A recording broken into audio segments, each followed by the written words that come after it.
Hey guys, so welcome to my 19-week update. I am currently 19 weeks pregnant, so I'm finally caught up is what I'm saying. This week, gosh, it's been very bittersweet. So, alright, so basically when I was 19 plus 1, I'm 19 plus 6 now. We went in for our I went in with Reese for my morphology scan. Good morning, guys. So today is a big day. We find out sorry, I could look at my phone. We find out the gender of our baby. We were super pumped because we were going to find out the gender and it was going to be like this super exciting day. We planned on having a big night, like not that night but the next night, like celebrating the gender and all that kind of stuff. Alrighty guys, at the hospital now, about to go in. It is 12:08, my appointment's at 12:30. My bladder is full. Reese is just paying the parking, and then we're gonna find out if we have a boy or a girl. I have said this to so many people, but I just don't actually care this time. Like, I was happy to have a boy first. I'd be stoked with 2 boys. I'd be stoked to have a girl. So we'll just see, but I'm super excited. So, as you can tell by the title of this video, we got some bad news. So during the scan, basically what happened was I did my, drinking like my 2 cups of water, what I had to do before my scan, and that was all fine. I felt like I really need to go to the toilet, as you do during every ultrasound.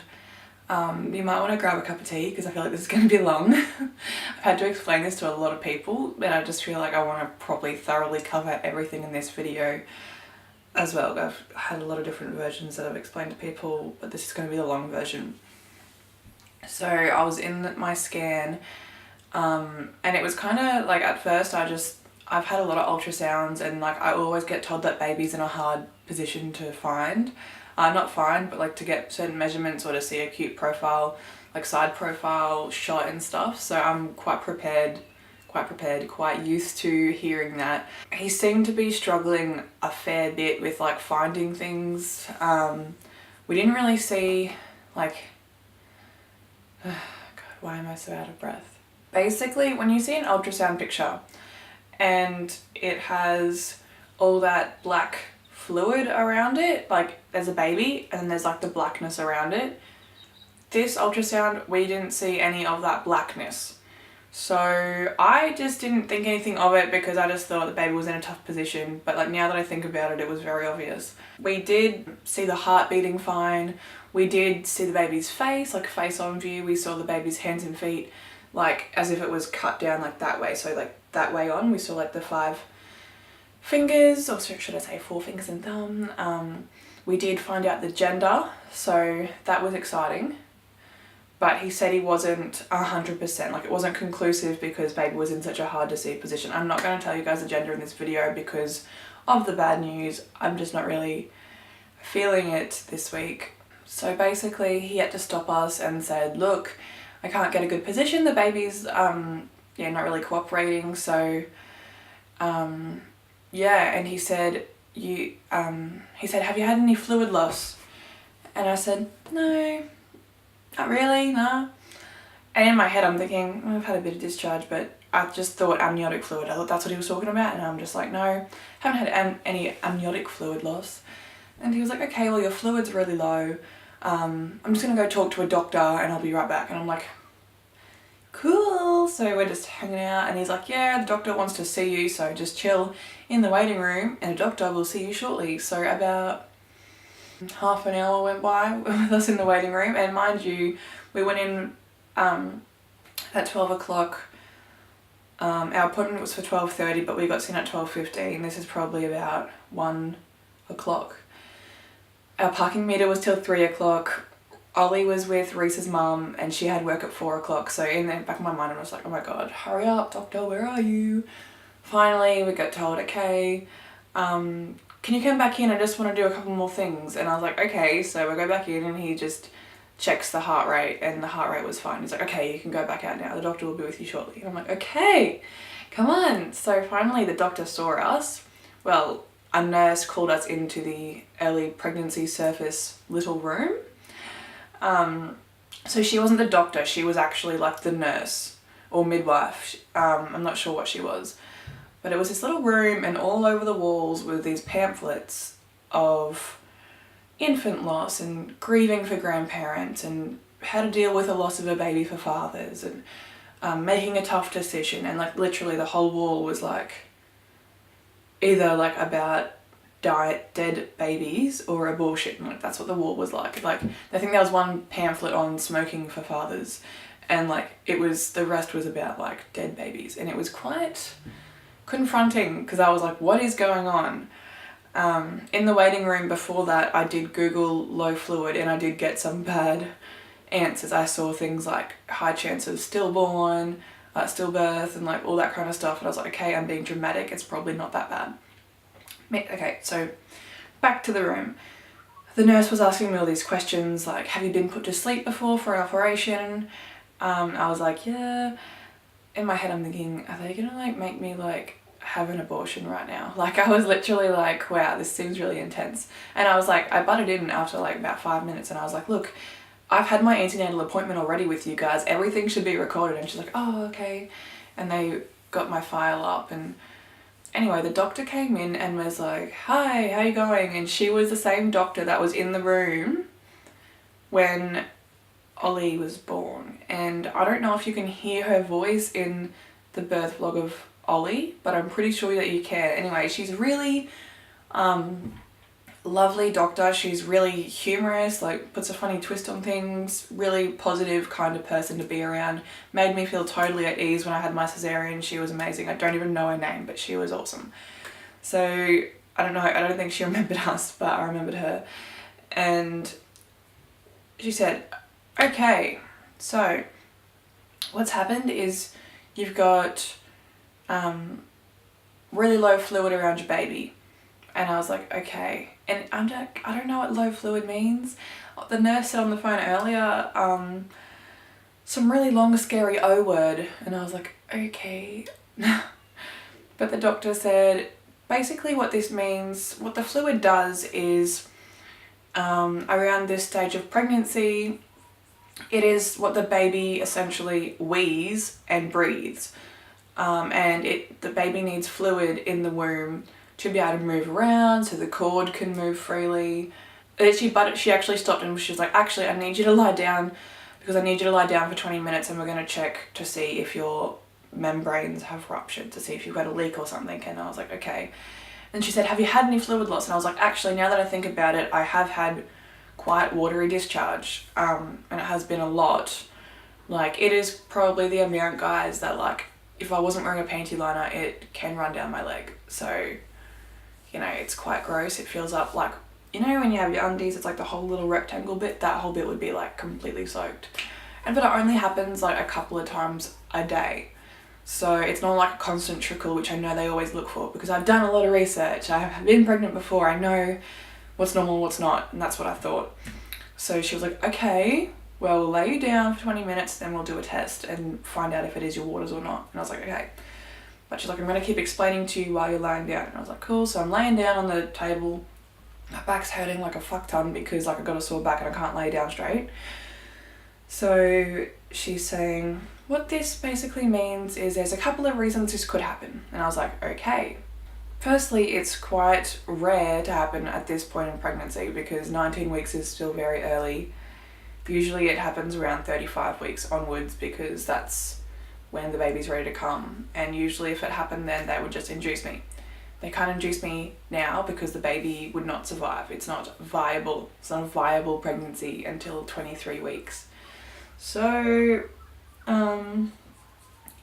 she said, number one reason is, yeah, your water has broken and it's leaking out.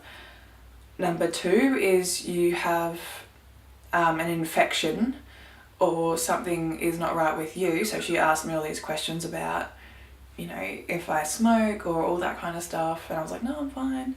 Number three is the fetus has something abnormal going on. So the kidneys aren't working, the lungs aren't working, a chromosomal abnormality, all that kind of stuff.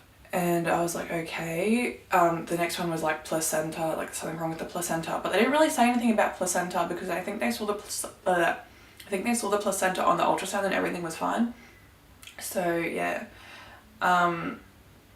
so it was kind of like a process of elimination. So after this 20 minutes was up, before that actually, she said, what did she say? The risks, basically,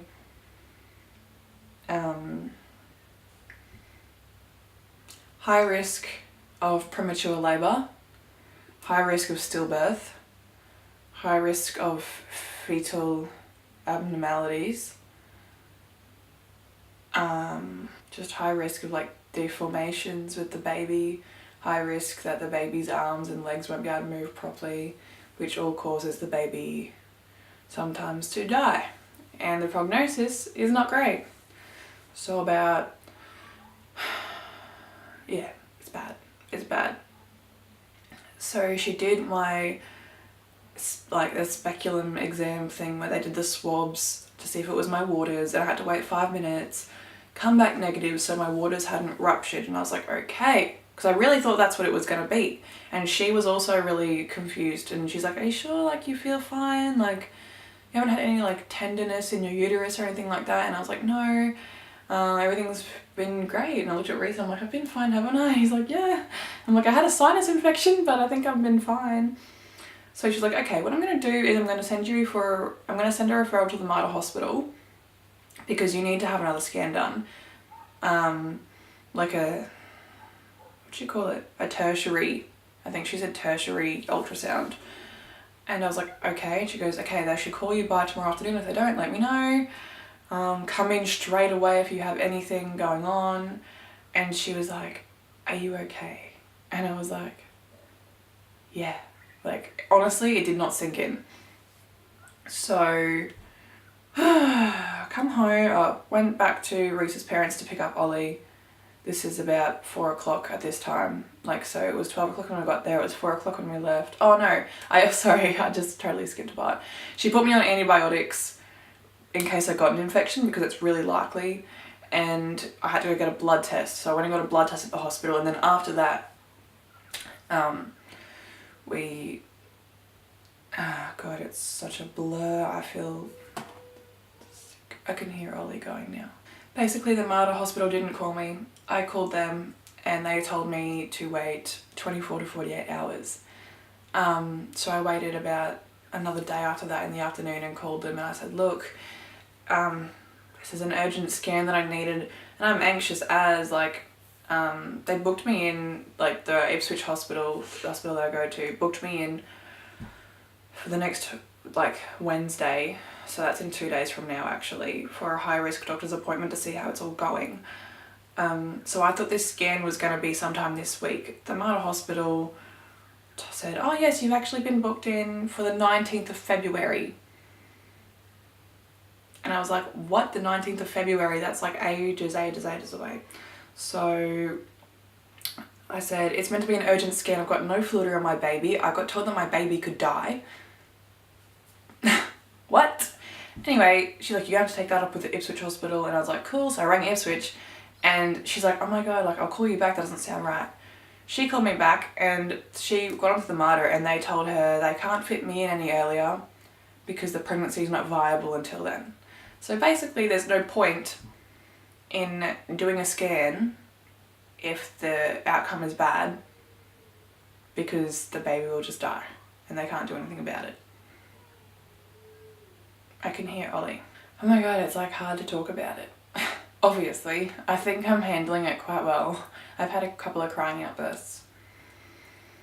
But yeah, I mean, I can't go for my scan until the 19th of February because the baby could just die. And the worst part is that if the baby dies, I have to give birth to it and it will be a stillborn. It's not a miscarriage anymore.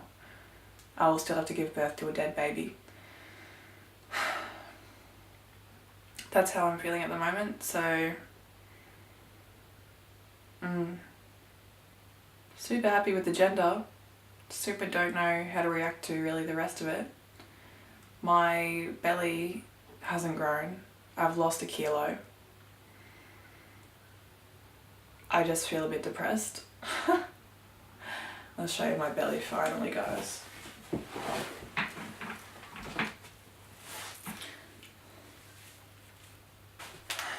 And it's kind of looked like that for a while now. I think it was actually bigger a couple weeks ago, so. But yes, I'm on antibiotics. My blood test came back normal, don't have an infection, so that's ruled out. The only thing really I can think of is that there's something wrong with the baby, and that's bad. I've been Googling so many things. Sorry if I'm talking really like unenthusiastic, I just am kind of unenthusiastic.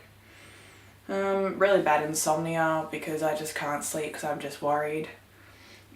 I'm just constantly trying to feel kicks. It's hard because of my placenta, so I don't feel much movement. I feel like a few bouts of movement a day. I feel like I'm going to actually be sick now, guys, so I'm going to go. But bad news. And so, yeah. This is the video. I've been diagnosed with Oligohydramnios.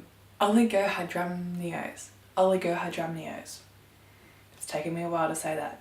Oligohydramnios is when you have little to no fluid around your baby, and that's what I have. And it's really bad at 19 weeks. That's what I have. I could have a stillborn baby, and that is a shock. So yeah, that is my bittersweet update. I will see you guys as soon as I know anything. I will let you guys know. And yeah, thanks for watching. 20 weeks tomorrow, so just gotta make it to 23 weeks. Also, if I go into